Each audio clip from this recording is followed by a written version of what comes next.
பிரியமானவர்களே, மறுபடியும் நண்பன் தோழன் ஆண்டனி. இந்த கலை வெங்கட்டினுடைய கடைசி பகுதி, 8வது பகுதிக்கு நம்ம வந்துட்டோம். கடந்த 7 பகுதிக்கு நம்ம ஆன்சர் வச்சுக்கிட்டு தான் வரோம். வெங்கடேஷன் அந்த பிரதர் கொஞ்சம் பேசியிருக்கிறதாக அவர் சொன்னார். ஆனால் நாம் வைக்கிறதுக்கு ஒருத்தம் கூட, ஒரு மீனமுள்ள ஒரு பிராமணம் கூட நான் வைக்கிற இந்த பாயிண்ட்டுக்கு ஒரு பதில் சொல்லவில்லை. அப்போ என்ன தெரிகிறது? இவங்க வாழை சுருட்டி இருக்காங்கன்னு அர்த்தம். ஒரு ஹிந்துவாவது இதுக்கு பதில் போடணும்ல. நீ சொன்னது தவறு, அதில் அப்படி கிடையாது, புராணத்தில் இப்படி கிடையாதுன்னு சொல்ல இல்லை, அதுக்கு அர்த்தம் இதுதான்னு சொல்லணும். இல்லை, வாயில் ஏதாவது சொருவி வச்சுருக்கா? இல்லைல்ல, பேசணும். ஏன் பேசலை? இவர் பெருசாக சவால் விட்டாராம். என்ன சவால்? நீ பாம்பை கடிக்க வைப்பேன் என்ன யூசு சொன்னார், விஷத்தை குடித்து காட்டணும். அப்புறம் அடிக்கடி சொல்கிறார் தொப்பை தொப்பை தொப்பைன்னு. ஏன்னா இவங்களுக்கே பிராமணரில் தொப்பையை பார்த்து அவங்களுக்கு இது பண்ண முடியல, சகிக்க முடியல. எல்லாம் நிறைய வழித்து இப்போ பிராமணன்னு வரும்பொழுதே நம்முடைய ஒரு இமேஜினரி இதில் எப்படி வருது?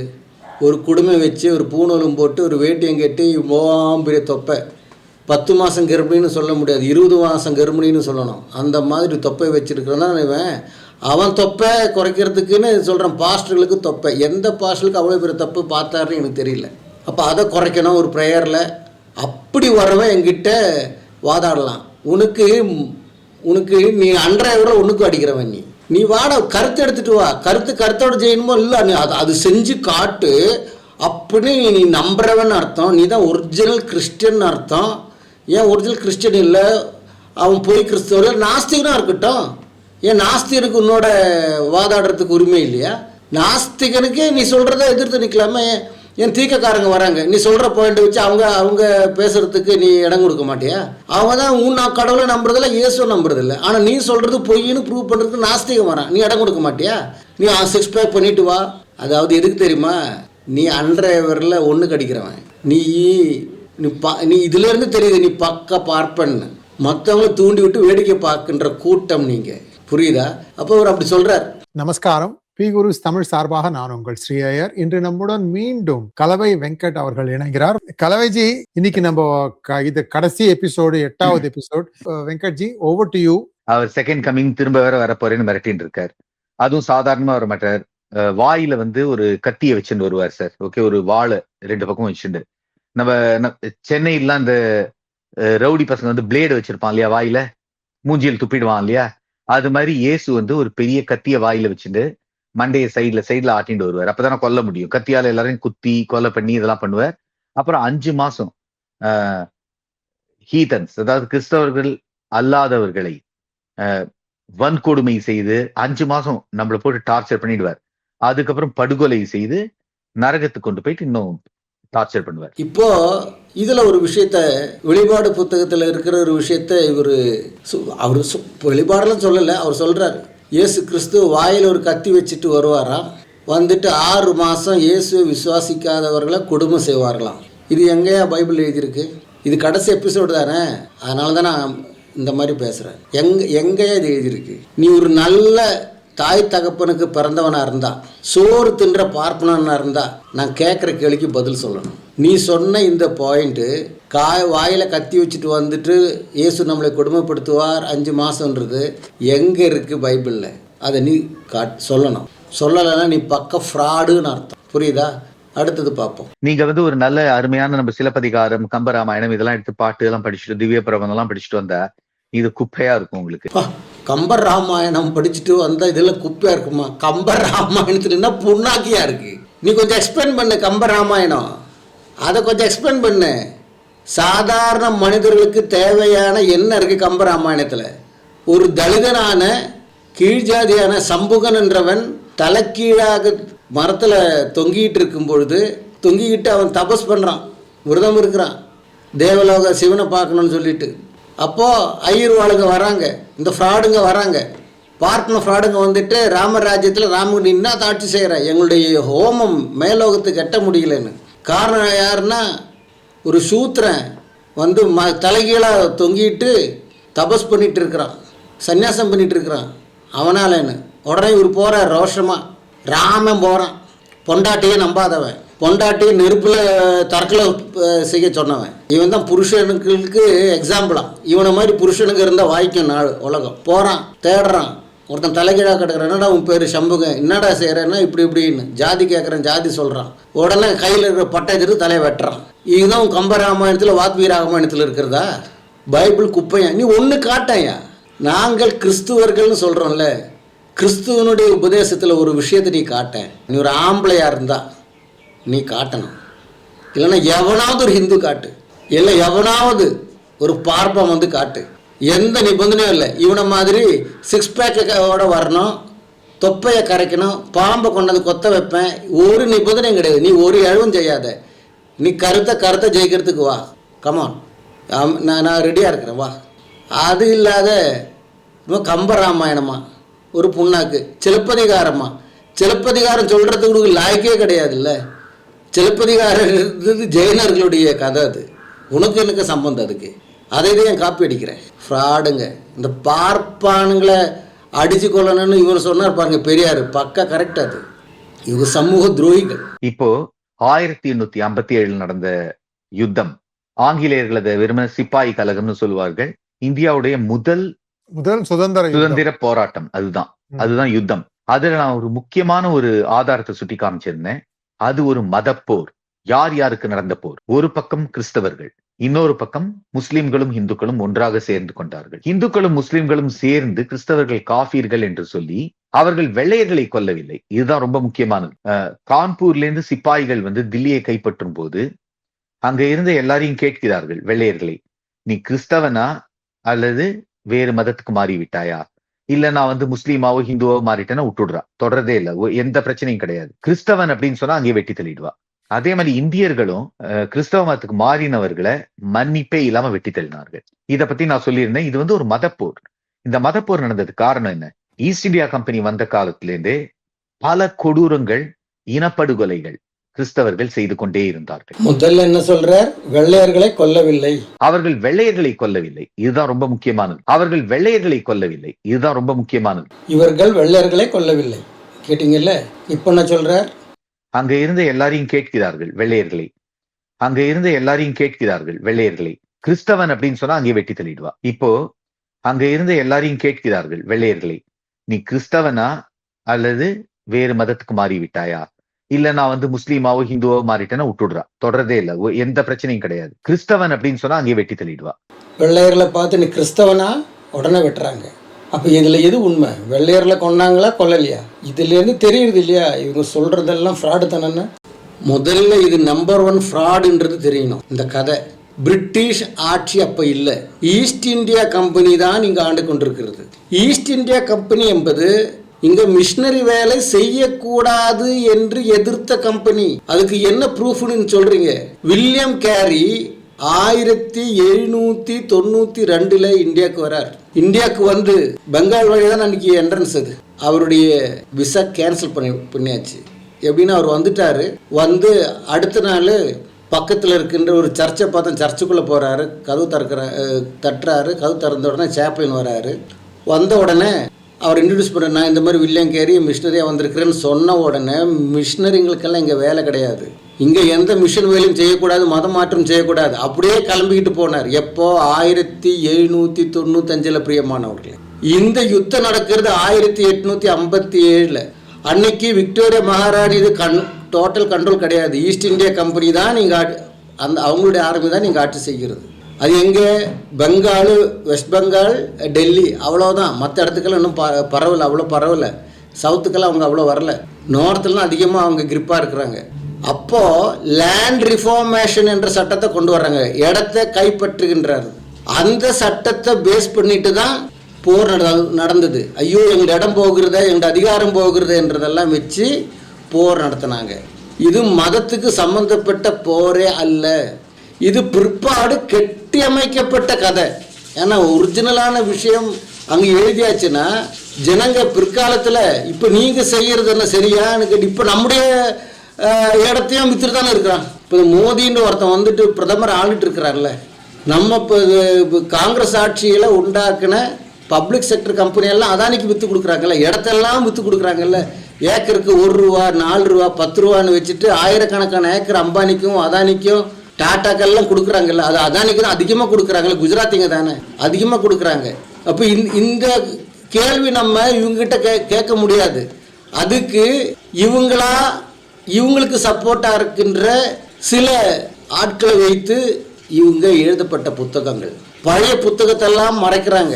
இதுதான் ஒரு எவிடன்ஸ். மோடி சொன்னார்ல, நான் புது இந்தியாவை உண்டாக்குறேன். இந்த புதிய இந்தியா உண்டாக்கி புது சரித்திரத்தை பழசெல்லாம் மூடி மறைச்சிக்கிட்டு அந்த ரெஃபரன்ஸ் இல்லாத மாதிரி பண்ணிட்டு புது இந்தியாவுடைய சரித்திரத்தை இவங்க உண்டாக்குறாங்க. பிரிட்டிஷ் நினைச்சிட்டு இருந்தா இங்க இருக்கிற எல்லா ஜனங்களையும் கிறிஸ்துவர்கள் ஆக்கியிருக்க முடியும் கன் பாயிண்ட்ல. அவங்க அதுக்கு நீங்க வரல. அவங்க இந்த நாடை கொள்ளடிக்கிறதுக்கும் சொத்து கொள்ளடிக்கிறதுக்கும் இங்க தேக்கு மரத்தையும் ஸ்பைசஸ் எல்லாம் எடுத்துட்டு போறதும் வந்தாங்க.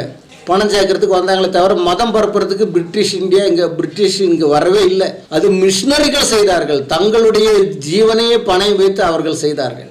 அப்போ இவங்க சொல்றாங்கல்ல, வில்லியம் டேர்லின் அவன் யாருன்னு கேட்டிங்கன்னா, அவன் இந்த ஆரோவில் இதில் இருக்கு இல்லையா, இந்த ஹிந்து சமாஜின்லாம் இருக்காங்கல்ல, அதில் நிறைய ஃபாரினர்ஸுங்க இருப்பாங்க பார், அந்த கூட்டத்தில் உள்ளவன். அவன் எழுதின புத்தகம் 2007 பப்ளிஷ் பண்ணுது. 2007 எப்போ சுதந்திரம் கிடைச்சது? 47, 60 வருஷம் கழிச்சு அவன் எழுதுறான். 1800 850 20 லெட்டர் போயிடுச்சான். இந்த யுத்தம் மதப்போர் எப்படி புது சரித்திரத்தை உண்டாக்குறாங்க பாருங்க. நம்ம ஸ்கூல்ல படிச்சதோ இந்தியன் ஹிஸ்டரி, அதான் இந்த ஃப்ராடுங்க அப்படியே மாத்துறாங்க.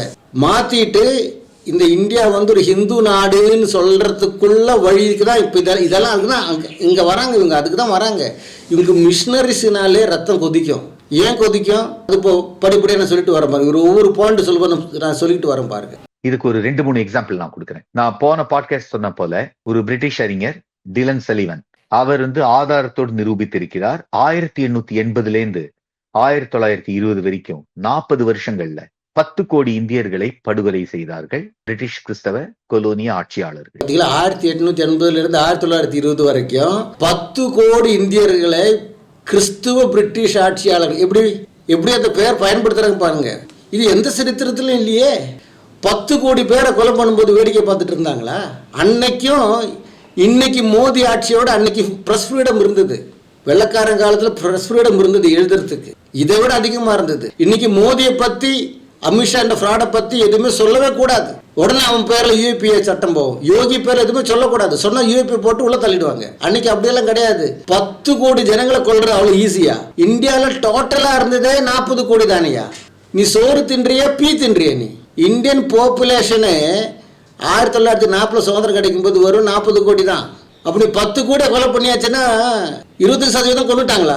அது யாரும் கவனிக்க மாட்டாங்களா? 10 கோடி பேரை கொலை பண்றது, அதுவும் 40 வருஷத்துல 10 கோடி பேரை கொலை செய்யறது யாரும் கவனிக்க மாட்டாங்களா? இவங்களுக்கு இருக்கிற கோபம் எல்லாம் எதுன்னு கேட்டீங்கன்னா, இப்ப நான் சொல்றேன், படிப்படியா சொல்றேன்னு, இவங்களுக்கு கிறிஸ்துவர்கள் மேலேயும் கிறிஸ்தன் மிஷினரி மேலேயும் இவங்களுக்கு இருக்கிற கோபம் என்னன்னா, மிஷினரிகள் வந்த பிறகுதான் இங்கு கீழ் ஜாதிகளுக்கு, சூத்திரர்களுக்கும் பஞ்சமர்களுக்கும் எஜுகேஷன் கல்வி போனது. ஆல் இந்தியாவில் சம உரிமை வழங்கப்பட்டது. பார்ப்பான் தப்பு செய்தாலும் அவனுக்கு தண்டனை சமந்தான். பிரிட்டிஷ் வர வரைக்கும் முகலர்கள் ஆட்சியில பாப்பானுங்களுக்கு தண்டனை கிடையாது. ரேப் பண்ணாலும் கொலை செய்தாலும் மனுஸ்மிருதி வச்சுட்டு தான் அவங்க தண்டனை கொடுத்தாங்க முகலர்கள்.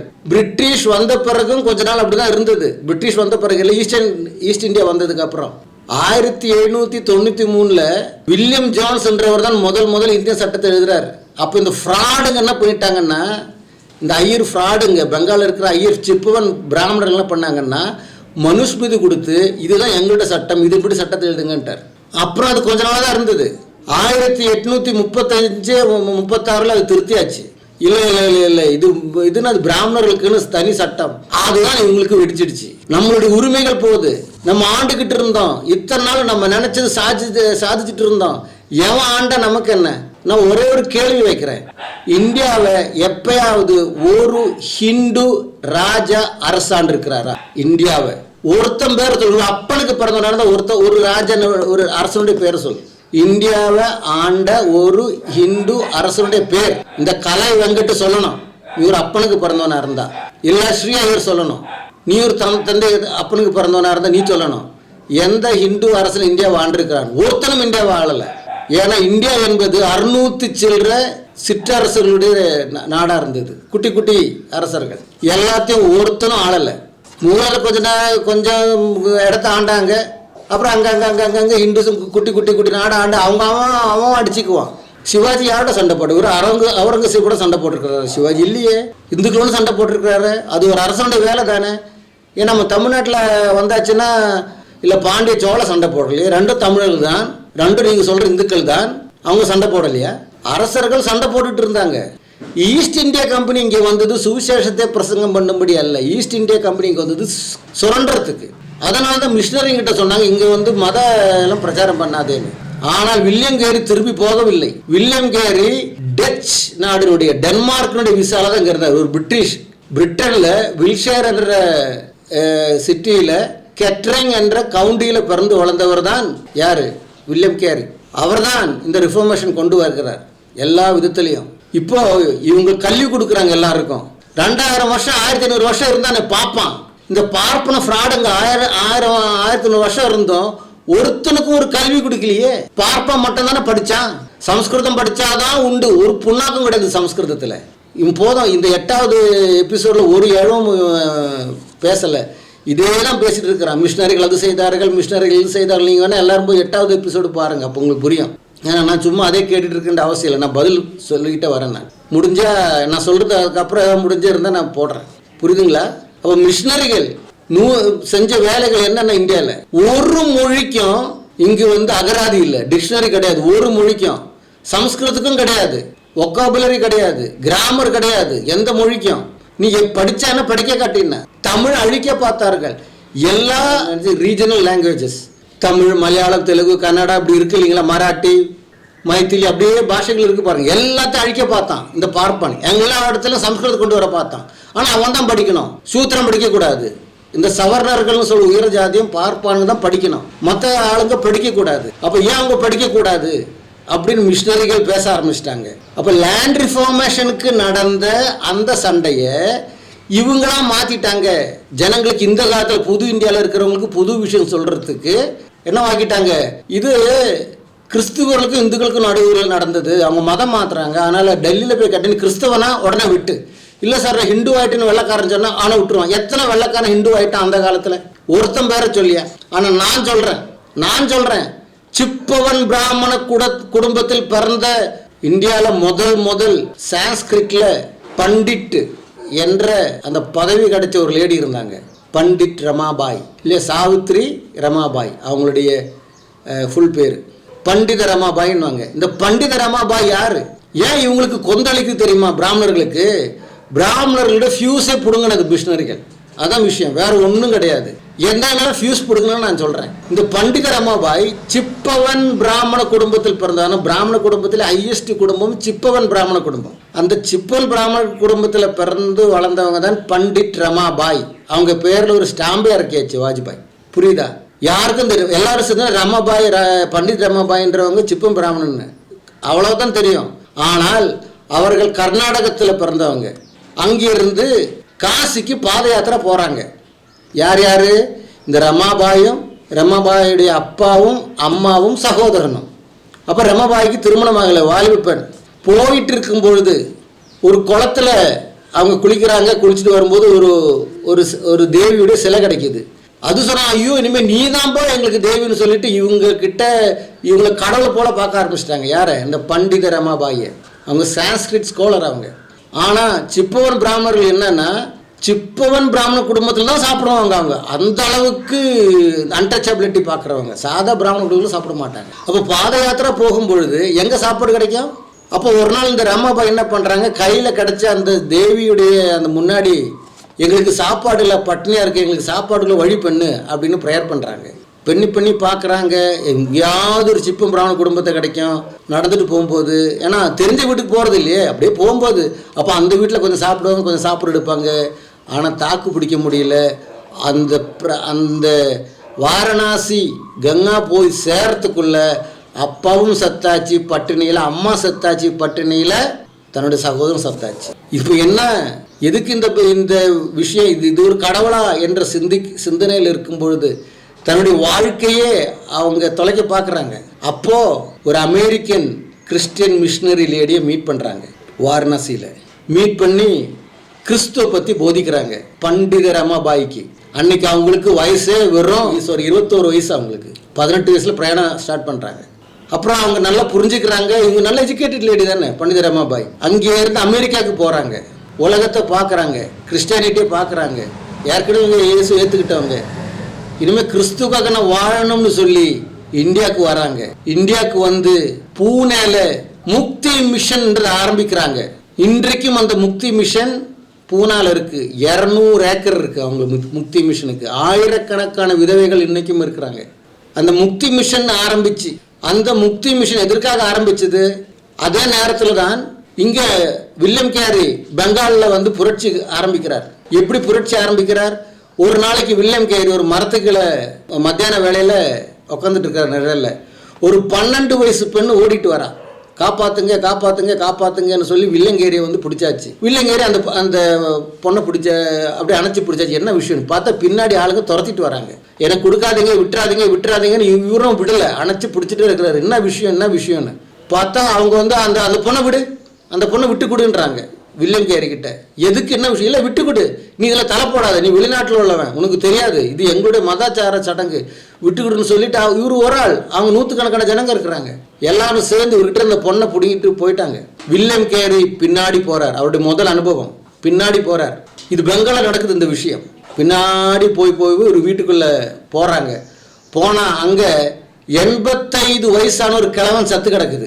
அந்த கிழவனை கொண்டு போய் எரிக்கிற அந்த மூங்கிலெல்லாம் வெட்டி வச்சிருப்பாங்கல்ல, அதை படுக்க வச்சு இந்த 12 வயசு பொண்ணை தலை மொட்டை அடிச்சு அந்த கிழவனோட குப்புற படுக்க வச்சு கட்டுறாங்க. அப்போ வில்லங்கர் என்ன செய்றீங்கன்னு வில்லங்கரி பிடிச்சி தள்ளுறாங்க, அடிக்கிறாங்க.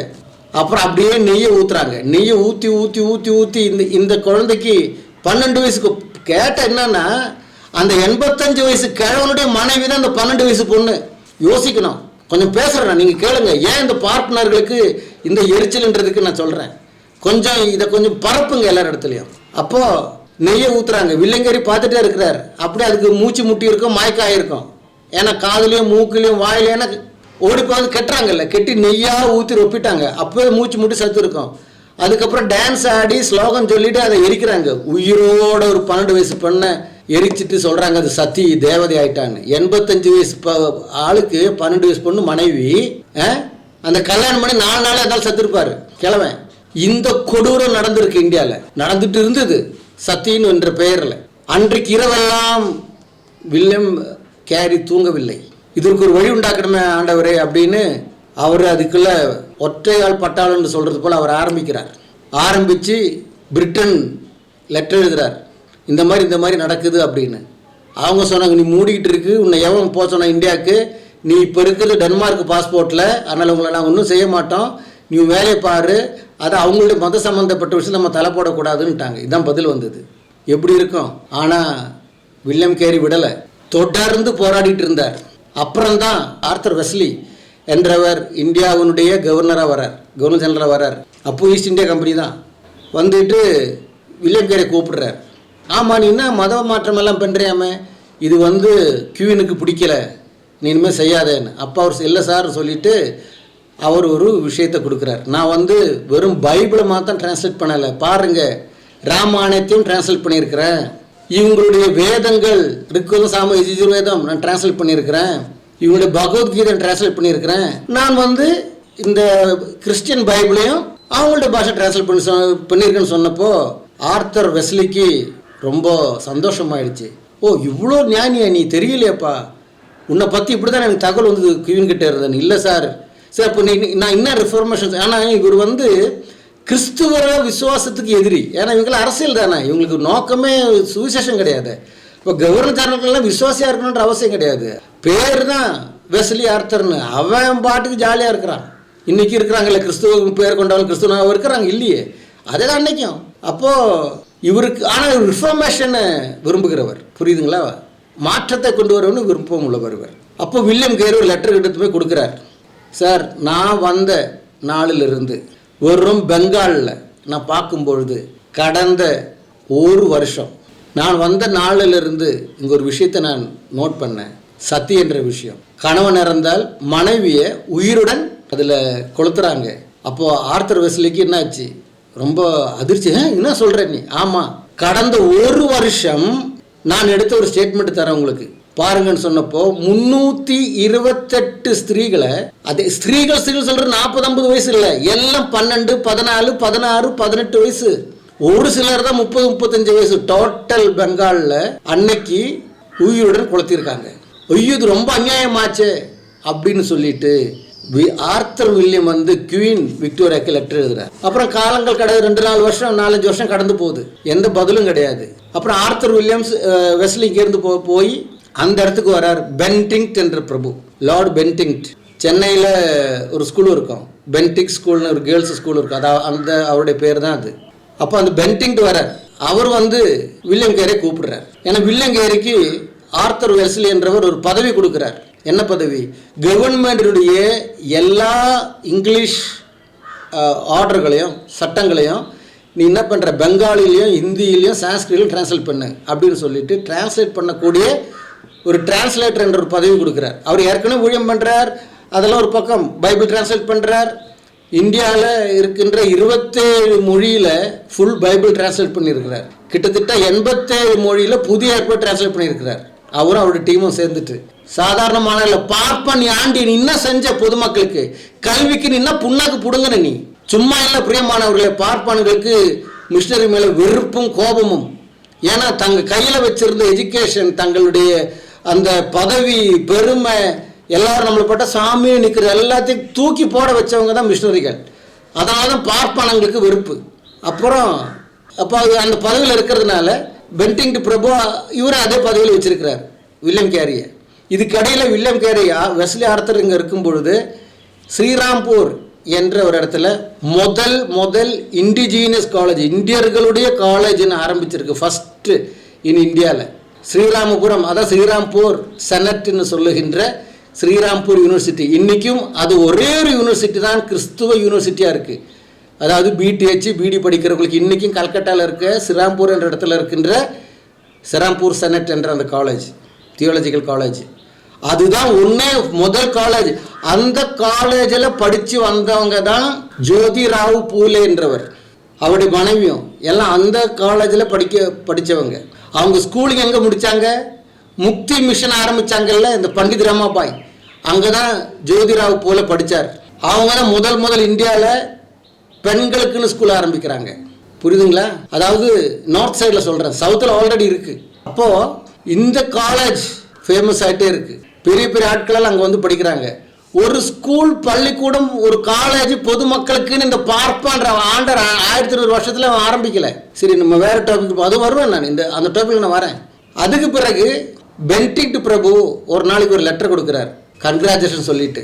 என்னைக்கு? 1829 டிசம்பர் 4ஆம் தேதி. என்னைக்கு? 1829 டிசம்பர் 4ஆம் தேதி பென்டிக்ட் பிரபு வில்லியம் கேரிக்கு கங்க்ராச்சுலேஷன் கையை கொடுத்து யூ சக்சீடட் அப்படின்னு சொல்லிட்டு. ஏன்னா பிரிட்டனில் இருந்து விக்டோரியா கியூனுடைய லெட்டர் வந்தாச்சு, இந்த டேட்ல இருந்து சதி இனிமேல் இந்தியாவில் செய்யக்கூடாது, யார் செய்தாலும் அவர்கள் தண்டிக்கப்படுவார்கள், கொலைக்கு சமமான குற்றம் என்று சொல்லி. புரியுதுங்களா? உடனே அதுக்கு அகேன்ஸ்டா போராடினாங்க. அதுதான் இவங்களுடைய சுதந்திர போராட்டம். இவங்களோட சுதந்திர போராட்டம் அதுதான். ஐயோ எங்களுக்கு சதி வேணும். இந்த பாம்பே பட்டணத்தில் 75,000 ஸ்திரீகள் ரோட்ல வந்தாங்க, எங்களுக்கு சதி வேணும் சதி வேணும் சதி. வந்தவங்க யாரு? பிராமண பொண்டாட்டிங்க கிடையாது, எல்லாம் வந்து புத்தி இல்லாத சூத்திர பொண்டாட்டிங்க வந்திருக்காங்க. இன்னைக்கு அப்படித்தானே, சூத்திரங்க தானே இந்த பிராமணன் பின்னாடி போறா. இந்து நீ இந்துவே இல்லை, அது முதல்ல புரிஞ்சுக்கோ. உன்னை படிக்க விடாதபடி வச்சதும் உன்னை படிப்பு கொடுத்ததும் கிறிஸ்துவ மிஷினரிகள். அதுக்கு தான் பார்ப்பானங்களுக்கு கிறிஸ்துவ மிஷினரி மேலே அவ்வளோ வன்மமும் எரிச்சலும் கிறிஸ்தவர்கள் மேலே. சரித்திரத்தை இப்போ எப்படி மாற்றுறாங்க பாருங்க, சரித்திரத்தை மாற்றுறாங்க. அது ஒரு பக்கம். இப்படி சத்திய நிப்பாட்டியாச்சு. ஆனால் பேர் யாருக்கு? ராஜாராம் மோகன் ராய்க்கு தான் பேர், வில்லியம் கேரிக்கு கிடையாது பேர். ஏன் ராஜாராம் மோகன் ராய்க்கு பேர்? ராஜாராம் மோகன் ராயுடைய அண்ணன் இறந்து அண்ணியை கொண்டு போகிறாங்க. ராஜாராம் மோகன் ராய் என்ன பண்ணுறாரு? அண்ணி அதிலிருந்து விடுவிக்கிறார், தலையை மொட்டடிச்சு வீட்டில் வைக்கிறாங்க. அப்புறம் வில்லியம் கேரியோட ராஜாராம் மோகன் ராய் இந்த வில்லியம் கேரியும் ரமாபாயும் ஆல்ரெடி இந்த விஷயத்தை மேலே கொண்டு வராங்க. பண்டித ரமாபாய் என்ன பண்ணுறாங்க? இந்த சதி விஷயத்தில் ஓடி போடுறாங்கல்ல பொண்ணுங்க, பிராமண பொண்ணாக இருக்கட்டும் சூத்திர பொண்ணாக இருக்கட்டும், கணவன் செத்த உடனே எரிக்கிறாங்கல்ல, அவங்க சிலம்பு வந்து ஓடி போவாங்க. சாக போறாருன்னு தெரிஞ்சாலே 2 நாள் முன்னாடியே வீடை விட்டு கிளம்பிடுவாங்க. ஏன்னா நம்ம ஏன்டா இந்த ஆளோட சாவணும்னா அது ஒரு படுக்கலவன், இதுக்கு ஒரு 14 வயசு இருக்கும், அந்த ஆளுக்கு 80-85 வயசு இருக்கும். இது உயிர் போக தெரிஞ்ச உடனே மெதுவாக குளிக்க போகிற மாதிரியோ கொள்ளைக்கு போகிற மாதிரியோ அப்படியே ஓடி போகிறது. இப்படி ஓடி வர பெண்களுக்கெல்லாம் அடைக்கலமாக இருந்தது இந்த முக்தி மிஷன். அதுக்குள்ள பண்டித ரமாபாயுடைய ஆட்கள் எல்லா இடத்துலையும் பரவியாச்சு. இந்த மாதிரி ஜனங்களை கொண்டு வந்து சேர்த்து வச்சு அவங்களுக்கு தையல் எஜுகேஷன் எல்லாம் தான் இன்றைக்கும் செய்கிறாங்க. பூனாவில் நீங்கள் போய் பார்க்கலாம் முக்தி மிஷனில். இந்த விஷயத்தை நம்ம புரிந்து கொள்ள வேண்டும், இது மறக்கக்கூடாது. அப்போ அந்த காலகட்டத்தை நீங்கள் யோசிச்சு பாருங்கள். ஒரு பக்கம் வில்லியம் கேரி மெயினாக அவரோட சேர்ந்து பண்டித் ரமாபாய் அவங்களும் ஒரு மிஷனரி, அப்புறம் சிப்புவன் பிராமண குடும்பத்தில் இருக்கிற ராஜாராம் மோகன் ராய். புரியுதுங்களா? அப்போ ராஜாராம் மோகன் ராய் தான் பேர் வரும், ஏன்னா பிராமணனாச்சே, அவன் பேர் தான் வரும். பண்டித ரமாபாய் தான் இவருக்கும் பேர் வரல, வில்லியம் கேரி தான், ஏன்னா அவங்க கிறிஸ்துவங்க. அப்போ சதி நிப்பாட்டது யார் அப்படிது ராஜாராம் மோகன் ராய். ஆனால் அதுக்கு பின்னாடி இவ்வளோ சரித்திரம் இருக்கு. இப்போ புரிதுகள் உங்களுக்கு வன்மம். அது மட்டுமல்ல, அப்புறம் என்ன உண்டானது, எல்லா இடத்துலையும் இன்ஸ்டிடியூஷன் ஆரம்பிச்சாங்க. நான் ஒரு சின்ன காணொலி நான் இதோட சேர்க்கிறேன், நீங்க அதை பாருங்க. அனைவருக்கும் வணக்கம். வெள்ளைக்காரனை விரட்டிவிட்டு நாம் சுதந்திரம் பெற்றதாக பெருமைப்பட்டுக் கொள்கின்றோம், அது உண்மைதான். ஆயினும் வெள்ளைக்காரனால் நம் நாடு அடைந்த பயன்கள் எண்ணில் அடங்காதவை.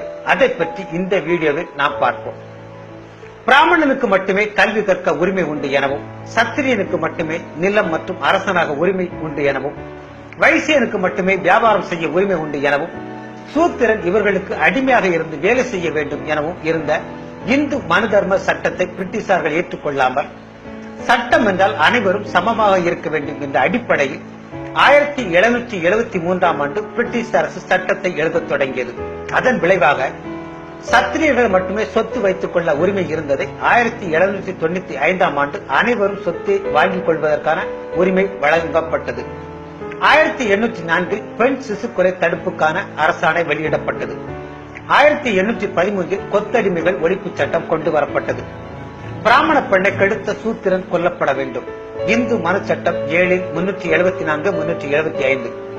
ஒரு பிராமணன் காம இச்சை தர சூத்திர பெண்ணோடு உறவு கொள்ளலாம். ஆனால் அதன் விளைவாக குழந்தை பிறந்து உயிரோடு இருந்துவிட்டால் பிணம் போன்றதே ஆகும். இந்து மனு சட்டம் 9-178. பிராமணன் தப்பு செய்தால் தண்டனை இல்லாமல் இருந்த நிலையில் பிராமணர்கள் குற்றம் புரிந்தவராக இருப்பின் அவர்களும் தண்டனை பெறுவதற்கான அரசாணை 1817ஆம் ஆண்டு பிரிட்டிஷாரால் கொண்டு வரப்பட்டது. சூத்திரப்பெண் திருமணம் முடிந்த அன்றே பிராமணருக்கு பணிகள் பல செய்ய 7 நாட்கள் கோவிலில் இருக்க வேண்டும். அதை பிரிட்டிஷாரின் அரசாணையின் மூலம் 1819ஆம் ஆண்டு முடிவிற்கு வந்தது. பிராமணன் மட்டுமே கல்வி கற்க முடியும் என்ற நிலையில் இருந்த இந்து சட்டத்தை 1835ஆம் ஆண்டு லார்ட் மெக்காலேயின் சீரிய முயற்சியின் விளைவாக சூத்திரனும் கல்வி கற்கலாம் என்ற அரசாணை வெளியிடப்பட்டது.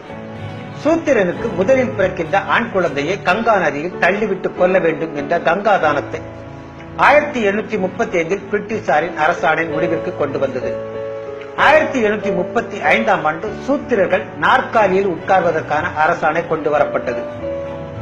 1868ஆம் ஆண்டு பிரிட்டிஷ் அரசாங்கம் இந்து மனு தர்ம சட்டத்தை தடை செய்ய உத்தரவு பிறப்பித்தது.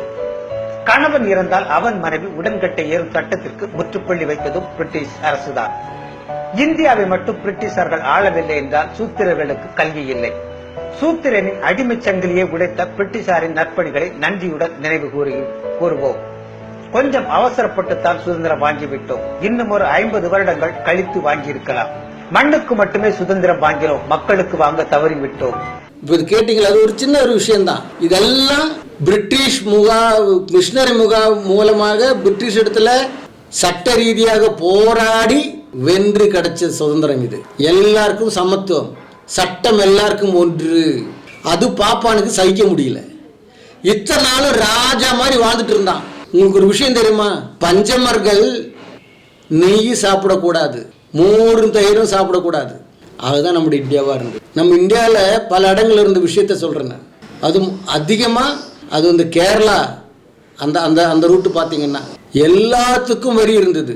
ஸ்திரீகளோட மார்பகத்துக்கு வரி, அதனுடைய சைஸை பார்த்து வரி, முடி நீட்டினா வரி, முடி வெட்டனா வரி, தாலி போடுறதுக்கு ஒரு வரி, இல்லைன்னா மரக்கொம்பு தான், மரத்தினுடைய ஒரு கட்டை தான் கட்டணும் தாலியாக. ஓலை வீட்டில் தான் இருக்கணும், ஓடு வீட்டில் இருக்கக்கூடாது, அநேக ரோடுகளும் நடந்து போகக்கூடாது, அதுக்கெல்லாம் வரி. இப்படி 108 வரிகள் இருந்தது. பிரிட்டிஷ் கூட அந்த அளவு கொள்ளடிக்கல. அதை விட வரி இவங்க கொள்ளடிச்சிட்டு இருந்தான். அதெல்லாம் பிரிட்டிஷ் நிப்பாட்டியாச்சு. பார்ப்பனங்களுக்கு தாங்க முடியல. ஒரு பக்கம் இந்த தேவதாசி என்ற ஒரு கூட்டம் நல்ல பெண்களை வச்சு அப்படி அனுபவிச்சுட்டு இருந்தான். பெண்களை தேவதாசி, தேவனுக்கு தாசியாரு நீ. பார்ப்பனை கண்டவன் தேவனை கண்டவன். அப்போ நீ பார்ப்பனோட படுத்த தேவனோட படுக்கிறது போல பார்ப்பனுடைய சரீர பசி சரீர இச்சை நீ தீர்க்க வைக்கணும், அப்போ உனக்கு மோட்சம் கிடைக்கும் அப்படி சொல்ல தேவதாசியை உண்டாக்குறாங்க. வெபிச்சார கூட்டம் இந்த பார்ப்பனர்கள். அப்போ அதை நிப்பாட்டுறாங்க. ஒவ்வொரு காலகட்டத்தில் பிரிட்டிஷ் ஒவ்வொரு சட்டத்தை கொண்டு வந்து நிப்பாட்டின உடனே, ஏன்னா அதுக்கு பின்னாடி எல்லாம் வேலை செய்தது மிஷினரிகள். இவருக்கு மிஷினரிஸ் கிறிஸ்தவர்களை கண்டாலே பிடிக்கிறது இல்லை. என்ன தவறு செய்கிறார்கள் கிறிஸ்துவர்கள்? இந்த நாட்டுக்கு என்ன தவறுகள் செய்கிறார்கள் நீங்கள் சொல்லுங்க பார்க்கலாம். அவங்க குடிச்சு கூத்தாடுறாங்களா? அவங்க கொலை செய்கிறாங்களா? எங்கேயாவது பாம்பு வைக்கிறாங்களா? இல்லை இந்த ஜாதி பிரச்சனைகள் அவங்க வந்து சண்டை போட்டு ஆளுங்களை கொள்றாங்களா? என்ன செய்கிறாங்க கிறிஸ்தவர்கள் செய்கிற ஒரே ஒரு விஷயம், போகின்ற இடத்துல எல்லாம் பள்ளிக்கூடமும் கல்லூரிகளும் ஹாஸ்பிட்டலும் கட்டி இவங்க யாருக்கெல்லாம் கல்வி கொடுக்கக்கூடாது நினைச்சாங்களோ அத்தனை பேருக்கும் கல்வியும் சுகாதாரத்தையும் கொடுக்குறாங்க. கலவை வெங்கட்டினுடைய 8ஆம் பாகத்தினுடைய என்னுடைய முதல் பாகத்தினுடைய கடைசிக்கு நம்ம வந்திருக்கின்றோம். 2ஆம் பகுதியில் நம்ம பார்ப்போம். இந்த பார்ப்பனுக்காகவும் இயேசு கிறிஸ்து ரத்தம் சிந்திருக்கிறார். அதனால் ஐயர்களே, உயர்ந்த ஜாதியில் உள்ளவர்களே, இயேசு பற்றி தெரியாதவர்களை நீங்கள் இது பார்ப்பீர்களானால், இயேசுவானவர் மெய்யான தேவன், பூமியில் மனிதனாக வந்தவர், உலகத்தில் அத்தனை பேருடைய பாவங்களுக்காகவும் சிலுவையில் ரத்தம் சிந்தினார். ஏனென்றால் ரத்தம் சிந்துதல் இல்லாமல் பாவ மன்னிப்பில்லை என்ற அந்த கட்டளையின்படி ரத்தம் சிந்தினார், மரித்தார், பாவத்தையும் மரணத்தையும் ஜெயித்து உயிர் தெழுந்து இப்பொழுதும் ஜீவனுடன் தேவனிடத்தில் இருக்கிறார், மறுபடியும் வரப்போகிறார். அன்றைக்கு நம்மை தேவனிடத்தில் கொண்டு போய் சேர்ப்பார். அதற்குள் நீங்களும் வரலாம். நீங்கள் 6 பேக் ஆகணும், தொந்தியை குறைக்கணும் என்ற அவசியமெல்லாம் கிடையாது. இயேசுவை விசுவாசித்தால் நீங்களும் ரட்சிக்கப்படுவீர்கள். சிந்திங்க, செயல்படுங்க. கர்த்தர் உங்களை எல்லாரையும் ஆசீர்வதிப்பாராக. நன்றி, வணக்கம்.